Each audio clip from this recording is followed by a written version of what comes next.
Hi YouTube. I am making this video to explain to my audience that I am a failure.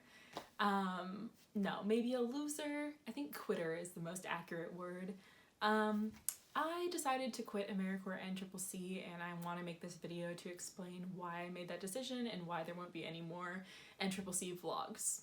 So let me start by saying that I still think that Americorps NCCC is a really cool program, and I wish more than anything that I could do it. However, I wish that I was doing it in the more traditional sense and not the pandemic version of Americorps NCCC.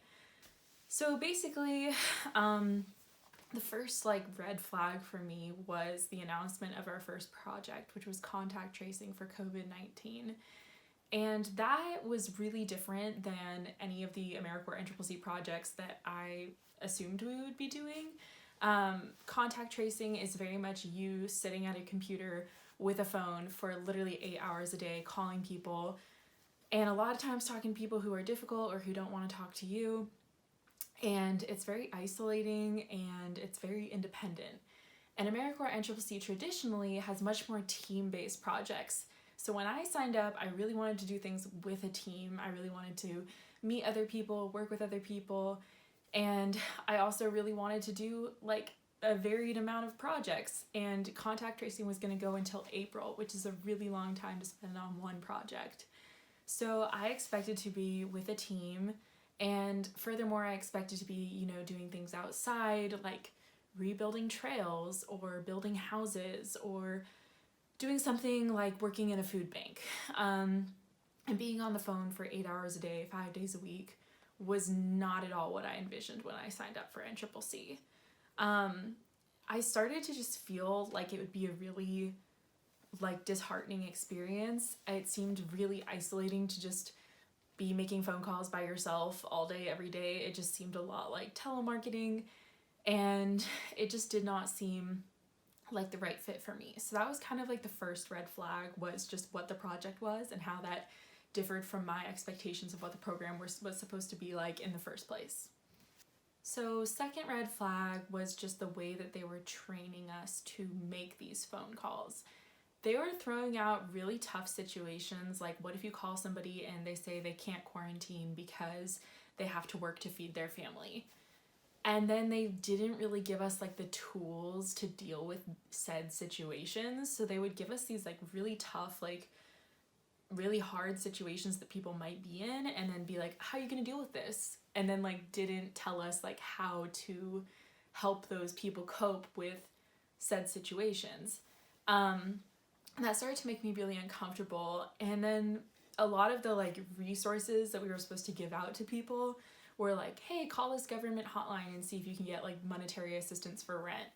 And it felt kind of like a false promise to people to be oh yeah, there's totally resources out there, just call this number, when those resources weren't actually guaranteed, especially when you think about federal government benefits and how those might not be accessible to people who are undocumented or something like that.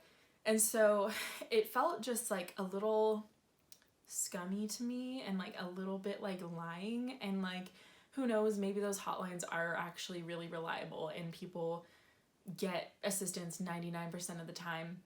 But for me, it just felt kind of outsourcing people's pain and outsourcing people's problems to other random bureaucratic institutions that may or may not be able to help them. And that felt wrong to me, and I started to get uncomfortable. So the next red flag for me was that everybody on my team started quitting. So in literally one day, 3 people quit. And I think it's because everybody felt the same way I did and was just having a really hard time getting through the training, and just felt like it wasn't the right fit, and felt like these phone calls were something that we were not really truly being prepared for. And so I started to just feel really discouraged with the fact that no one from my team was following through, and it made me have an even harder time following through on the commitment, because when you see other people quitting, it makes it so tempting for you to quit as well, because you're oh my god, they get to be free and they don't have to deal with some of the harder aspects of this. And I just started to feel even more discouraged, and I just started to feel maybe those people were making the right call and I should also quit. The next red flag was that we kept getting emails from the Southwest campus telling us that people on campus and members of the previous groups who had arrived on campus were testing positive for COVID-19. So we were getting like email after email of like somebody tested positive for COVID-19 on campus.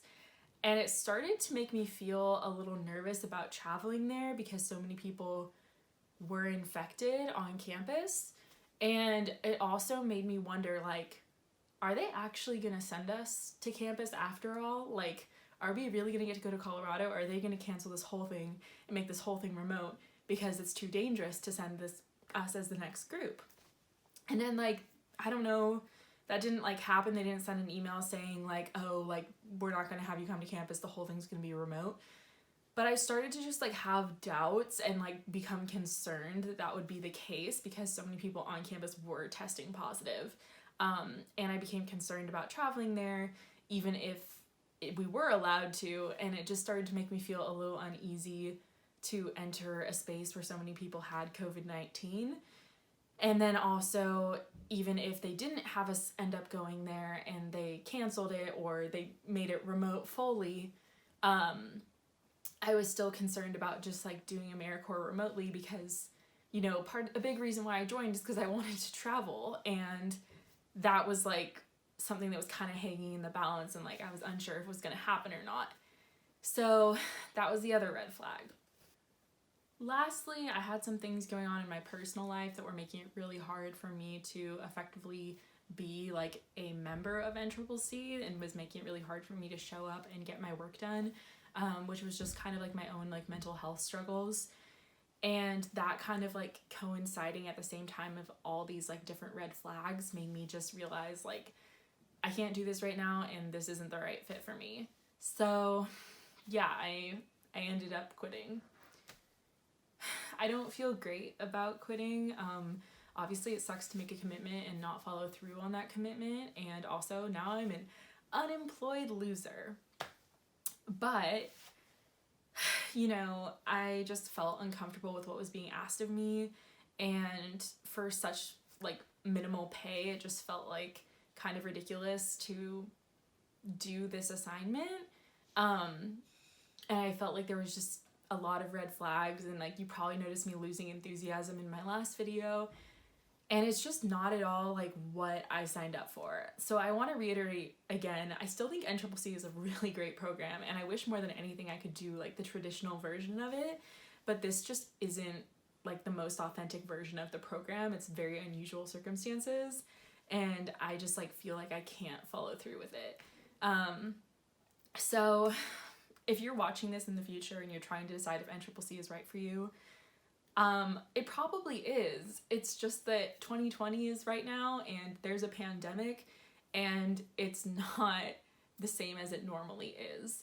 So if you're trying to figure out if this is the right fit for you, maybe watch somebody else's vlogs to see what it's really like, because there's probably not a pandemic in 2024, or I hope to God that there's not a pandemic in 2024 if you're watching this then. So yeah, that's my story, and it's hard to admit that I'm a quitter. I don't like quitting things, but I just have to be honest with all of you and admit what's going on in my life. And yeah, if you have any job leads, hit your girl up. Bye guys, thank you.